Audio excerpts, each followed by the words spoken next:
नमस्कार। हेमराज भारती चैनल पर आप सभी का स्वागत है। प्रिय बंधुओं, यदि आपने हमारे चैनल का सब्सक्राइब नहीं किया हो तो प्लीज़ हमारे चैनल को सब्सक्राइब करें। बेल आइकन यानी घंटी, 3 घंटी में से सबसे पहले आल वाली घंटी को अवश्य दबाएं, जिससे कि वीडियोस की नोटिफिकेशन आपको सबसे पहले मिलती रहे। और यदि कोई सुझाव हो तो हमें कमेंट में अवश्य दें। यदि कोई वीडियो पसंद आए तो लाइक अवश्य करें। धन्यवाद। कल्याण के मार्ग पर लेके जाएगी और आपका जीवन लौकिक ना होकर के आध्यात्मिक हो जाएगा और आप आध्यात्मिक कहलाएंगे। जब मैंने इस विद्या का इतना महत्व समझा तो मैंने फैसला कर लिया कि अब मैं घर वापस नहीं जाऊंगा। अब इस विद्या को पूरी तरीके से ग्रहण करूंगा। प्यारे बच्चों, आप लोग जो व्याकरण और दूसरे ग्रंथों का यहाँ गुरुकुल में रह कर के अध्ययन कर रहे हैं, इसका अध्ययन करते रहिए, क्योंकि अभी आप छोटी उम्र के हैं। व्याकरण शास्त्रों की कुंजी होती है। यदि आप व्याकरण नहीं पढ़ेंगे तो आप हमारे भारतीय संस्कृति से संबंधित जो भी ग्रंथ हैं उनको नहीं पढ़ पाएंगे, और उनको नहीं पढ़ पाएंगे तो भारतीय दर्शन को नहीं समझ पाएंगे, भारतीय संस्कृति को नहीं समझ पाएंगे, सनातन धर्म को नहीं समझ पाएंगे। केवल एक व्याकरण पढ़ने के बाद में एक सांसारिक व्यक्ति के रूप मात्र रह जाएंगे, एक वेतन भोगी के रूप में आप रह जाएंगे। एक सामान्य जीवन जैसे सामान्य लोग होते हैं, अपना नौकरी व्यापार धंधा इत्यादि करते हैं तो सामान्य लोग होते हैं, ऐसी आप भी सामान्य ही लोग कहलाएंगे। आप में और उनमें कोई भेद नहीं रह जाएगा। बस इतना ही भेद रह जाएगा कि आपने व्याकरण पढ़ी है बस, लेकिन हैं तो आप लौकिक ही, आप भी तो वही काम कर रहे हैं, वेतन भोगी ही तो हैं, केवल कोई अंतर नहीं रह जाएगा। इसलिए प्यारे बच्चों, इस गुरुकुल में आप पूरी पढ़ाई, यहाँ का जो भी सिलेबस है उस सिलेबस को पूरी तरीके से आप मन लगा करके पढ़ें, और पढ़ने के बाद में ये तो कुंजी है। देखिए, जो आप व्याकरण पढ़ रहे हैं ये चाबी है। जैसे हम किसी कमरे में जाते हैं ना, तो कमरे में अगर ताला बंद है तो सबसे पहले उसको चाबी से खोलते हैं।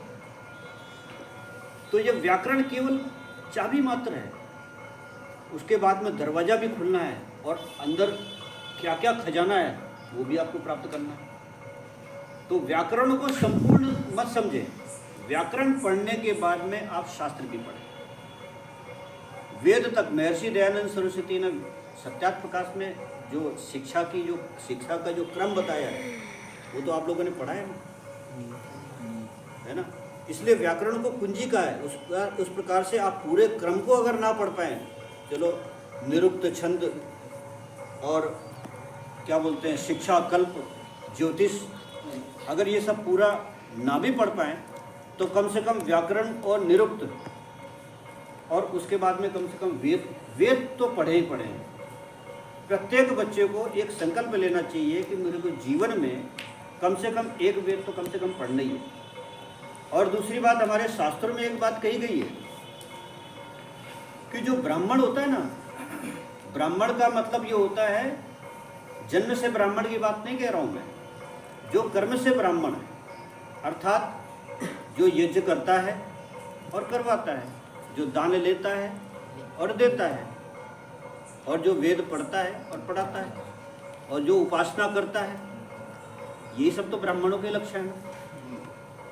यहाँ जाति से मतलब नहीं है, या वर्ण से मतलब। वर्ण के आधार पर हम यहाँ पे जितने भी लोग बैठे हुए हैं, जितने भी सब बच्चे तुम लोग बैठे हुए, सारे के सारे ब्राह्मण, ठीक है ना? और ब्राह्मण का कर्तव्य क्या है? शास्त्रों में कहा है ब्राह्मण का कर्तव्य है बगैर किसी सोचे समझे, बगैर किसी प्रयोजन के वेद पढ़ लेना चाहिए। ये नहीं सोचना चाहिए कि वेद पढ़ करके मेरा क्या होगा, मैं क्या करूंगा, इससे मेरा क्या लाभ होगा। ये ब्राह्मण के कर्तव्य हैं, शास्त्रों में लिखा हुआ है। बगैर किसी प्रयोजन के पहले एक वेद कम से कम पढ़ लेना चाहिए। उसके बाद में आपको जो करना है, नौकरी करना है, व्यापार करना है, धंधा करना है, या किसी आध्यात्म मार्ग पे जाना है, जिस भी मार्ग पे जाना है वहाँ पे, लेकिन इसलिए हमारा जो कर्तव्य है, हम सब ब्राह्मण हैं। ब्राह्मण का मतलब जो ब्रह्म में चरण करता है, ठीक है ना, जो ईश्वर की उपासना करता है वो ब्राह्मण है। जो ईश्वर को जानता है, मानता है, जैसा कि वेदों में उसके स्वरूप का उल्लेख है, उस स्वरूप के अनुसार जो ईश्वर को मानता है वो, और जो यज्ञ करता है वो ब्राह्मण है। आप लोग सब यज्ञ करते हैं, ईश्वर को मानते हैं, डेली संध्या करते हैं, तो आप ब्राह्मण हैं। आपके कृत्य भी ब्राह्मण के हैं, इसलिए सब लोग ब्राह्मण। तो कभी भी कोई भी बच्चा ये ना समझे कि मैं, लोग क्या सोचेंगे, मैं तो ब्राह्मण नहीं हूँ, मैं तो जन्म से ब्राह्मण नहीं हूँ। नहीं, जन्म से ब्राह्मण मनुस्मृति में कहीं कहा ही नहीं गया है। जन्म ना जायते शूद्रा, ये कहा गया है ना। जन्म से प्रत्येक व्यक्ति शूद्र होता है, अपने कर्म से ब्राह्मण बनता है, शूद्र होता है, और ब्राह्मण हमेशा बनता है ना। तो हम लोग क्या कर रहे हैं, अपने कर्मों से, अपने कर्तव्य से हम ब्राह्मण हैं अभी, क्योंकि हम ब्राह्मण का कार्य कर रहे हैं। इसलिए बगैर किसी सोचे समझे एक वेद हमेशा पढ़ लेना, ऐसा लक्ष्य अपने जीवन में बच्चों आप लोग रखना, ठीक है ना। और क्या करना है, वेद पढ़ने के बाद में शास्त्रों का भी कोई अगर चाहे तो शास्त्रों का भी अध्ययन करे, और जो आध्यात्म मार्ग पे जाना चाहता है उसको शास्त्रों का अध्ययन करना चाहिए। शास्त्र क्या है, हमारे जीवन का लक्ष्य क्या है, ये जो जीवन हमें मिला है, देखिए एक बात ध्यान से सुनिए, ये जो जीवन हमें मिला है किस आधार पे मिला है, इसका कोई आधार होगा ना, किस आधार पे मिला है। ये जो मनुष्य जीवन हमको मिला है, इसका आधार क्या है, इसका आधार है बच्चों, पिछले जन्मों में हमने जो कर्म किए, कोई अच्छे कर्म किए होंगे ना, एक कर्म से नहीं, अच्छे कर्मों का एक समूह, एक गुच्छा, एक कर्माशय। वो कर्माशय जब इकट्ठा हो गया, पक गया, अब वो मनुष्य जीवन में आपको, उस कर्माशय ने आपको मनुष्य जीवन प्रदान किया। यानी कि पिछले जन्म में आपने कोई अच्छे कर्म किए, इसलिए आपको यह जीवन, मनुष्य जीवन मिला। अब इस जीवन में यदि आप अच्छे कर्म नहीं करोगे तो अगला जीवन आपको मनुष्य का मिलेगा? नहीं मिलेगा। और मनुष्य जीवन का कर्तव्य क्या है, मनुष्य जीवन में आने का उद्देश्य क्या है, ये भी शास्त्रों में लिखा हुआ है। मनुष्य जीवन में आने का मुख्य उद्देश्य है मोक्ष की प्राप्ति। एक जीवन में नहीं हुआ कोई बात नहीं, अगले जीवन में हो जाएगा, तीसरे जीवन में होगा, चौथे जन्म में हो जाएगा। लेकिन जो व्यक्ति आध्यात्म मार्ग में चल पड़ता है, उसके लिए कहते हैं कि 8 जन्मों के अंदर, मतलब 7 जन्मों के अंदर अंदर उसका मोक्ष हो जाता है, 8वां जन्म उसको नहीं होता है। लेकिन जो व्यक्ति आध्यात्म मार्ग की ओर प्रवृत्त हो जाता है, उसके लिए नियम लगे। तो मनुष्य जीवन का अंतिम कर्तव्य है मोक्ष की प्राप्ति, ईश्वर का सानिध्य को प्राप्त करना, ये मनुष्य जीवन का लक्ष्य है। और उसके लिए क्या करना पड़ेगा? उसके लिए करना पड़ेगा आपको मोक्ष शास्त्रों का अध्ययन करना पड़ेगा। और मोक्ष शास्त्रों के अध्ययन करने के लिए आपको पहले व्याकरण पढ़ना पड़ेगा। व्याकरण पढ़ने के बाद में जब मोक्ष शास्त्र आप पढ़ेंगे, तो मोक्ष शास्त्र बच्चों कौन कौन से हैं आपको पता है? किसी को मालूम है मोक्ष शास्त्र के कौन कौन से हैं? मोक्ष शास्त्र हमारे 6 दर्शन हैं, जिसमें से 5 दर्शन हमारे मोक्ष शास्त्र कहे जाते हैं। अंतिम जो होता है मीमांसा दर्शन, उसे कर्म कांड का भाग कहा जाता है उसको। तो उसमें योग दर्शन, सांख्य दर्शन, वैशेषिक दर्शन, न्याय दर्शन और वेदांत दर्शन तथा उपनिषद, ये मोक्ष शास्त्र है। इसमें हम गीता को भी ले सकते हैं, गीता भी मोक्ष शास्त्र है, ठीक है ना। तो इन शास्त्रों का अध्ययन अवश्य करना चाहिए। जो व्यक्ति संसार को छोड़ करके और जिसका लक्ष्य ईश्वर को प्राप्त करना है, अपने जीवन का कल्याण करना है, मनुष्य जीवन जिस उद्देश्य के लिए मिला है उस उद्देश्य को पूरा करना है, तो मोक्ष शास्त्रों का अध्ययन करना चाहिए। मोक्ष शास्त्र, अगर आप शास्त्र, ये गुरुकुल से जब आप निकलोगे तो आप किसी विद्यालय में चले जाना, वहाँ पे दर्शनों का अध्ययन अवश्य कर लेना। इससे आपकी बुद्धि भी खुलेगी और एक समाज में एक